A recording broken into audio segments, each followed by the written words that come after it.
So quantity is one of the most important activity first that we have to do before we proceed with the other traditions that we're going to talk about later on.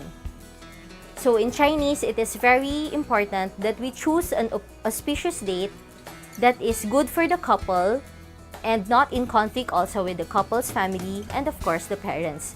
This is to ensure that they have a good life in their future. 菲律宾华侨为了保留祖国的根的回忆和关系，继续实践中国传统文化和习俗。Filipino Chinese preserve their memories of and relationship with the homeland by continuing Chinese traditional practices. As CHInoy here in the Philippines, we still practice many Chinese traditions that have been passed on to us by our ancestors from southern China, Fujian province. So some of these traditions include Quanditi, Tinghun, Kanshu, Kecheng, and Wanghui. Both families prepare many gifts during the engagement ceremony to symbolize their good wishes and blessings to the couple. The Tinghun is actually formalization of asking for the hand of the bride, which is like the proposal, but this involves two families. So the couple, the parents, and the family and the relatives of the boys and the girls side will participate in this ceremony. When you say Tinghun, usually we have what we call the sinna or the wedding basket. For the girls' dress, usually it's by 8, 10, or 12. This is the typical cheongsam or the Chinese dress. The boys' family also prepares giveaways to be given to the relatives of the girl. During the Tinghun, one of the ceremony is the tea ceremony. This is one of the more important ceremonies during the Tinghun. So the boy will now introduce the girl to his family. So the boy will hold the tray and the girl will give these cups.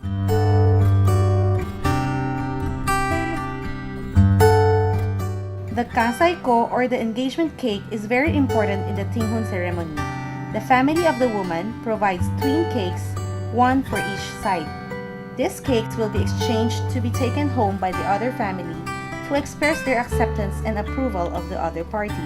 After both families have presented the various gifts for each other, the Tinghun ceremony ends with the egg and meat swan ceremony. 订婚仪式后，双方将很快开始筹备婚礼。One of the first things that the girl's family would do is to offer candies, offer sweets to the boy's family. So after the offering of the candies, the boy have to pin the corsage to the girl and then the girl will pin the boutonniere to the boy.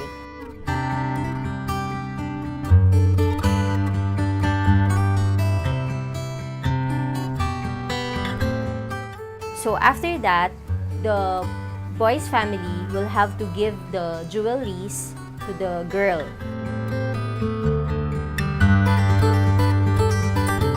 Then for the girl's side, girl's dad will have to give a watch to the boy's family.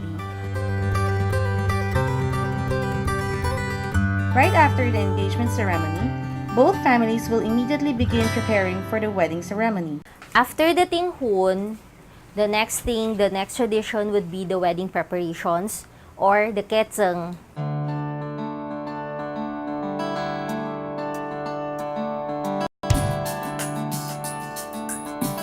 During the wedding day, during the preparations, the bride would have to wear the red robe sewn with the inting. It should be sewn on the robe, on the wedding gown, everything that the bride would be wearing on the day, including the slippers. They can go back to the couple's future house together, and then the bride's brother would have to bring this wanghui set to them. In return, he will be given an ang pao for this.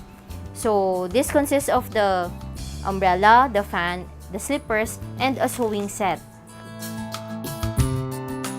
The bride's family will have to prepare live rooster and hen for her and a live pair of sugar cane.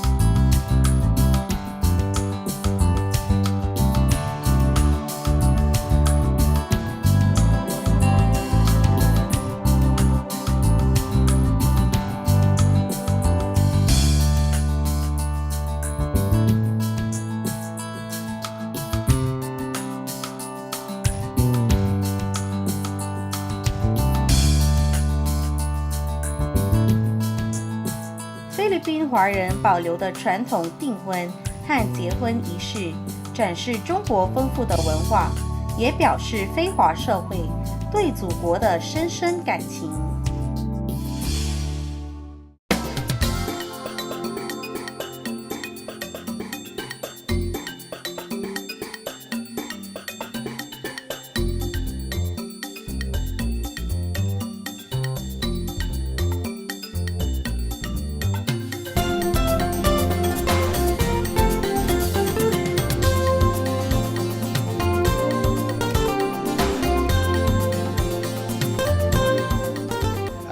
Pinag-uusapan doon yung makabagong commitments natin bilang mga bagong Pilipino sa sobrang lumalawak at mas gumagaling na mundo na kayang-kaya natin makipagsabayan.